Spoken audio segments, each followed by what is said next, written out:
చూస్తే ఖాళీ గిన్నెలే కనిపిస్తున్నాయి. మేము లంక బిందెలు అనుకొని వస్తే ఖాళీ కుండలు కనిపిస్తున్నాయాడా.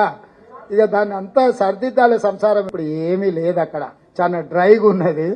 వాటన్నిటిని కూడా సమీక్షిస్తున్నాం. అందుకే కేంద్రం నుంచి రావాల్సిన నిధుల కోసం కూడా అక్కడికి వెళ్ళి కలిసినాము.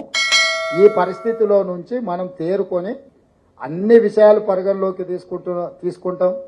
ఎక్కడెక్కడైతే రాబడులు ఉన్నాయో వాటన్నిటిని కూడా తెచ్చుకుంటాం. భేషజాలకు వెళ్లాల్సిన పని లేదు. కేంద్ర ప్రభుత్వం నుంచి మనకు రావాల్సిన నిధులు ఏమన్నా ఉంటే వాటిని తెచ్చుకుంటాం.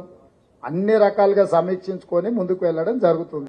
ప్రభుత్వంలోకి అధికారంలోకి వచ్చింది, ప్రజల జీవితాలు బాగు చేస్తా, రాష్ట్రాన్ని అత్యంత ఉన్నతమైనటువంటి ఒక స్థాయికి అభివృద్ధి చేస్తా, పేద ప్రజలకు అండగుంటా అని చెప్పాల్సినటువంటి ఒక పెద్ద మనిషి లంక బిందెలు ఉన్నాయని చెప్పని నేను అధికారంలోకి వస్తే ఖాళీ గిన్నెలు ఉన్నాయని చెప్పని మాట్లాడుతున్నాడు. దొబ్బితిందామని వచ్చినారు సార్ మీరు, అంతేమన్నా?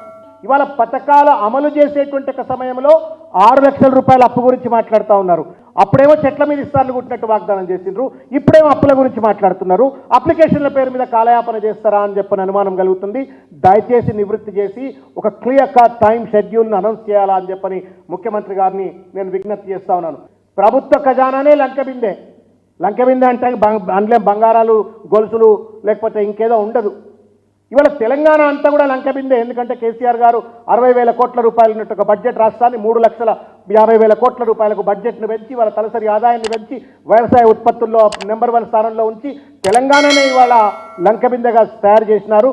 దాన్ని మీరు ఎక్కడ గండి కొట్టే ప్రయత్నం చేస్తారో లేదా దోచుకు తినే ప్రయత్నం చేస్తారో అనే ఒక భయం కలుగుతూ ఉంది మీ మాటలు చూస్తూ ఉంటే.